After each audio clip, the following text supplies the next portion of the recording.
Piece কাবাব বা veg কাবাব যে এতটা ভালো খেতে হয় আমি নিজেই বিশ্বাস করিনি। পিস কাবাব বানানোর জন্য প্রথমেই একটা বাটিতে কিছুটা বয়েলড পিস নিয়ে স্পুন দিয়ে হাফ স্ম্যাশ করে নিয়েছিলাম, আর তারপরে দিয়ে দিয়েছিলাম সেদ্ধ করা আলু গ্রেট করে, আর তারপরে দিয়েছি নুন, গোলমরিচ গুঁড়ো, আদা বাটা, আমচুর, চাট মশলা, কাসৌরি মেথি, ধনে পাতা, গোটা জিরে, হাফ ক্রাশ করা একটু জোয়ান, ধনে গুঁড়ো, জিরে গুঁড়ো, একটু স্বাদের জন্য অল্প চিনি দিয়েছিলাম আমি, আর কাশ্মীরি লঙ্কা গুঁড়ো, লেবুর রস, আর বাইন্ডিং এজেন্টের জন্য দিয়েছিলাম রোস্টেড বেসন। এরপর করে নিতে হবে চিজগুলোকে ছোট ছোট টুকরো।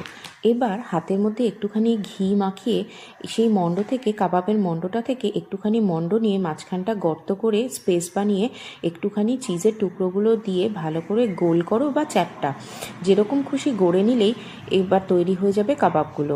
এবার ফ্রাইং প্যানে একটুখানি ঘি দিয়ে কাবাবগুলোকে রোস্টেড সামান্য তিল ছড়িয়ে দুপিঠ সেঁকে নিলে বা শ্যালো ফ্রাই করে নিলেই রেডি আমাদের ভেজ কাবাব বা পিস কাবাব।